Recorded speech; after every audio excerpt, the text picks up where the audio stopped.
اب ہم یہ کوئی ایڈ تو نہیں چلائیں گے نا کہ جی ہم کہہ دیں کہ جی منشور بہت اچھا ہوگا یا منشور کی رائے جو ہوگی وہ آپ سے ہوگی لیں گے. یہ ساری باتیں وہ کرتے ہیں جن کے پاس کوئی پلان نہیں ہوتا. اور ہم تو وہی کہتے ہیں نا کہ جی آپ لوگ ملک میں رہیں تو پلان پتا ہو نا, آپ لوگ اس سرزمین اس مٹی کے قریب ہوں تو آپ کو پتا ہو نا کہ عوام کی کیا ضروریات ہیں, آپ عوام کے بیچ میں ہوں تو آپ کو پتا ہو نا کہ عوام کی کیا مشکلات ہیں اور آج انہیں کن چیزوں کی ضرورت ہے. کل آپ نے دیکھا کہ سینٹرل ایگزیکٹو کمیٹی کی میٹنگ ہوئی. اس سے قبل جب ہم شہید محترمہ بے نظیر بھٹو صاحبہ کی برسی کے حوالے سے گڑھی خدا بخش میں تھے تو وہاں جلسے کے اندر خطاب کرتے چیئرمین بلاول صاحب نے اپنی تقریر میں اس بات کا ذکر کیا تھا کہ اگر وہ خود کو بطور وزیر اعظم کے کینڈیڈیٹ پیش کریں عوام کے سامنے اور پھر سینٹرل ایگزیکٹو کمیٹی کے سامنے تو اس کا کیا ری ایکشن ہوگا. تو لوگوں کی جو اوور ویلمنگ رسپانس تھی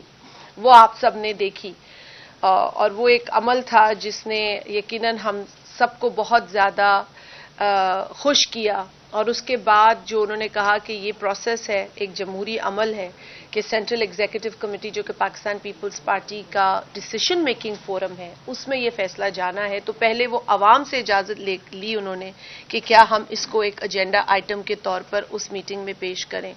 تو آپ نے دیکھا کہ کیا رسپانس آئی, اور پھر ان کی اسی بات کے بعد سینٹرل ایگزیکٹو کمیٹی کا اجلاس منعقد جو ہوتا ہے عموماً ہم اس روز نہیں کر سکے. پچھلے دفعہ بھی ہم نے 5 جنوری کو کیا تھا اور اب ہم نے کل یہ اجلاس یہاں پر کیا لاہور کے اندر. اور اس میں یہ پروپوزل صدر آصف علی زرداری صاحب نے پیش کیا کہ بلاول بھٹو زرداری صاحب پاکستان پیپلز پارٹی کی جانب سے اگلے وزیر اعظم کے کینڈیڈیٹ ہیں. تو اس پر تمام سینٹرل ایگزیکٹو کمیٹی کے اراکین نے اسے فلی انڈورس کیا اور اس پر اپنی رائے کا بھی اظہار کیا, خوشی کا بھی اظہار کیا. تو ایک یونانیمس فیصلہ سی نے کل دیا ہے جو کہ ہمارے لیے ایک بہت اہم فیصلہ ہے, ایک تاریخی فیصلہ کل سینٹرل ایگزیکٹو کمیٹی کی میٹنگ میں کیا گیا, اور یقیناً یہ میٹنگ ایک تاریخی میٹنگ کے طور پر ہی یاد رکھی جائے گی. کل اس میٹنگ کے بعد بلاول صاحب نے سی کا بھی شکریہ ادا کیا, اپنے کارکنان کا بھی شکریہ ادا کیا, اور آپ لوگوں سے خطاب کرتے ہوئے اپنے آگے کے لائے عمل پہ انہوں نے بات کی. پاکستان پیپلز پارٹی کا مینیفیسٹو عنقریب ضرور سامنے آئے گا, لیکن اس سے قبل یقیناً لوگ جاننا چاہتے ہیں نا کہ آپ کیا پروگرام لا رہے ہیں. اب ہم یہ کوئی ایڈ تو نہیں چلائیں گے نا کہ جی ہم کہہ دیں کہ جی منشور بہت اچھا ہوگا یا منشور کی رائے جو ہوگی وہ آپ سے ہوگی لیں گے. یہ ساری باتیں وہ کرتے ہیں جن کے پاس کوئی پلان نہیں ہوتا. اور ہم تو وہی کہتے ہیں نا کہ جی آپ لوگ ملک میں رہیں تو پلان پتا ہو نا, آپ لوگ اس سرزمین اس مٹی کے قریب ہوں تو آپ کو پتا ہو نا کہ عوام کی کیا ضروریات ہیں, آپ عوام کے بیچ میں ہوں تو آپ کو پتا ہو نا کہ عوام کی کیا مشکلات ہیں اور آج انہیں کن چیزوں کی ضرورت ہے.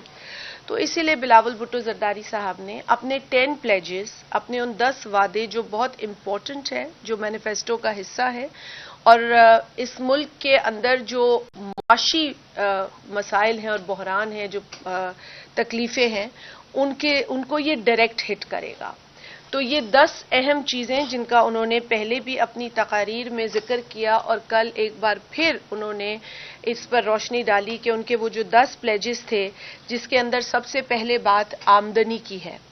دیکھیں, ایک متوسط طبقہ یا غریب شخص کی آمدنی اس کی زندگی کے لیے اور گزر بسر کے لیے بہت اہم ہوتی ہے. یہاں ہمارے ملک کے اندر جو اکثریت ہے لوگوں کی, ان کا انحصار آمدنی پر ہے, اور اگر آمدنی آپ کی ضروریات کو ہی پورا نہ کرے تو اس مشکل کو ہم سمجھ سکتے ہیں. جس طرح کی مہنگائی کا سامنا ہے, جس طرح کی بے روزگاری کا سامنا ہے, اس میں جن چند لوگوں کے پاس روزگار ہے اس کی آمدنی کم ہو تو اس کا بوجھ پوری فیملی پر یقیناً پڑتا ہے. اس لیے بلاول صاحب نے اپنی پیپلز پارٹی کی پرانی روایت جو تنخواہوں میں اضافے کی ہے, ہم اس سے پیچھے نہیں ہٹ سکتے. پینشنز کے اندر اضافہ بھی پیپلز پارٹی نے کیا, تقریباً 150% اضافہ اپنے دور حکومت میں وقتاً فوقتاً 5 سال کے اندر جو کیا گیا وہ 150% کل اضافہ تھا تقریباً میں اور تنخواہوں میں. اسی اسپرٹ کی روشنی میں بلاول صاحب نے اپنے 10 پلیجز کے جو مین پہلا پوائنٹ ہے وہ آمدنی میں ڈبل کرنے کی بات کی ہے، اور وہ ریئل ٹرمز میں اس لیے کہہ رہی ہوں کہ اگر آمدنی ڈبل ہو تو اس کے ساتھ ساتھ جو دیگر اثرات ہیں، یعنی مہنگائی کو کم کرو، روزگاری کو کم کرو، یہ بھی ساتھ ہی ساتھ چلنا ہے، اور اسی لیے پھر آپ کو ریئل ٹرمز میں اس ڈبل آمدنی کا جو فائدہ ہے وہ نظر آئے گا۔ تو بلاول صاحب نے کل اپنے 10 پلیجز میں جو پہلا پلیج ہے آمدنی کو ڈبل کرنے کا، اس پر بات کی۔ دوسرا اہم پلیج جو الیکٹریسٹی انرجی کے حوالے سے، انرجی جو ہے اب ہماری ضرورت بن گئی ہے، بلکہ اب ہمارا ایک حق ہے، اب یہ حقوق میں شامل ہوتی ہے۔ لائٹ جو ہے حقوق میں شامل ہو گئی ہے، اب اگر کسی کو اتفاق نہ ہو تو میں تو سمجھتی ہوں کہ بہت ضروری ہے، آپ سب بھی یہ سمجھتے ہوں گے۔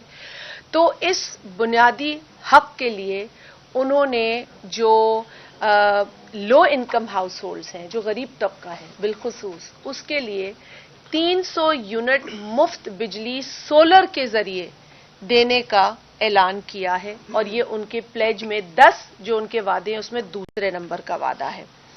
اچھا جی، اب آ جائے ان کا تیسری بات جو انہوں نے کہی تھی، انہوں نے مفت تعلیم کا، ہمیں پتا ہے یہ بھی پیپلز پارٹی کا کارنامہ ہے کہ اس کو آئین کا حصہ بنایا گیا۔ آپ کو یاد ہوگا کہ جب پیپلز پارٹی کی حکومت تھی، جب 18ویں ترمیم پر کام ہوا اور جو آئین کے اندر ترامیم کی گئی، اس میں ایک بنیادی ترمیم مفت تعلیم کی تھی۔ مفت اور معیاری تعلیم پر پاکستان پیپلز پارٹی فوکس کرے گی، اور اس کے لیے اس کوشش کو یقینی بنایا جائے گا کہ جو سکولز ہوں ان تک رسائی ہر بچے کی ممکن ہو۔ وہ لوکیشنز، مطلب اس کو ڈیٹیل میں جب مینیفیسٹو دیکھیں گے تو آپ کو زیادہ سمجھ میں آئے گا کہ کیا ہے، لیکن مفت اور معیاری تعلیم کو انشور کیا جائے گا۔ پھر آ جائیں اگلے نقطے پر، اگلا وعدہ ہے جی صحت، مفت اور معیاری علاج، صرف علاج نہیں، معیاری علاج۔ اس ماڈل، اس بات کا جو ماڈل جس سے ہم انسپائر ہوں گے، وہ سندھ کے اندر NICVD ہے، اور بچوں کا جو علاج وہاں ہو رہا ہے، جو ٹراما سینٹرز وہاں بنے ہیں، جو NICH کا سسٹم ہے، آپ نے دیکھا ہے گمبٹ انسٹیٹیوٹ بنا ہے، SIUT جس طرح کام کر رہا ہے، یہ وہ تمام ماڈلز ہیں جس کو پورے پاکستان میں ہونے کی ضرورت ہے۔ کیوں ایک NICVD کسی ملک کے دوسرے حصے میں نہیں ہے؟ کیوں ایک NICH جیسا ماڈل کسی اور جگہ نہیں ہے؟ کیوں ایسے ٹراما سینٹرز جو سندھ میں نظر آ رہے ہیں وہ ملک کے کسی اور حصے میں نہیں ہیں؟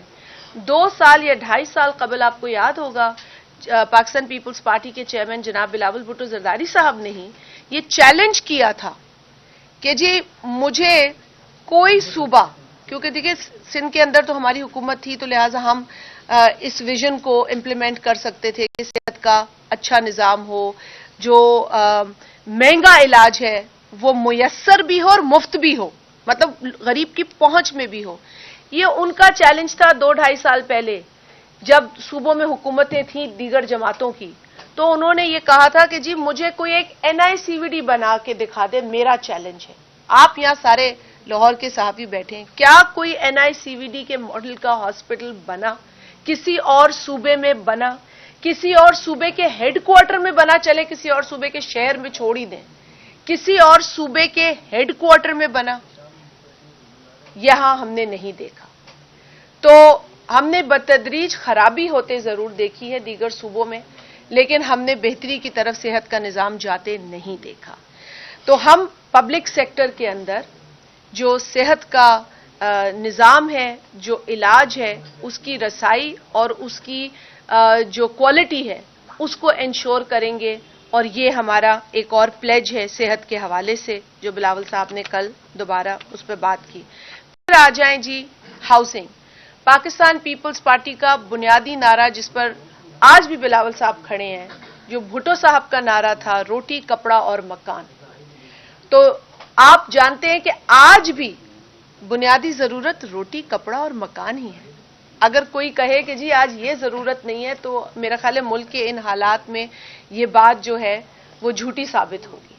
آج بھی انہی بنیادی 3 ضروریات کے پیچھے لوگ محنت کر رہے ہیں، کوشش کر رہے ہیں۔